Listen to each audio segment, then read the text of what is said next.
காவிரி நீர்பிடிப்பு பகுதிகளில் நல்ல மழை பெய்து வருவதால் தமிழகத்திற்கு நீர்வரத்து கணிசமாக உயர்ந்திருக்கிறது. இந்த ஆண்டு 6வது முறையாக மேட்டூர் அணை முழு கொள்ளளவை எட்டியிருக்கிறது.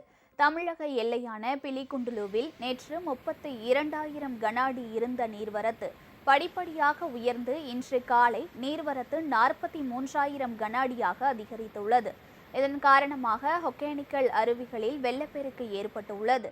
எனவே சுற்றுலா பயணிகள் குளிப்பதற்கும் பரிசல் பயணத்திற்கும் 3வது நாளாக தருமபுரி மாவட்ட நிர்வாகம் தடை விதித்துள்ளது. நீர்வரத்து தொடர்ந்து அதிகரித்து வருவதால் மேட்டூர் அணை இந்த ஆண்டு 6வது முறையாக நிரம்பியிருக்கிறது. இதனால் அணைக்கு வரும் உபரி நீர் காவிரியில் திறந்துவிடப்படுகிறது.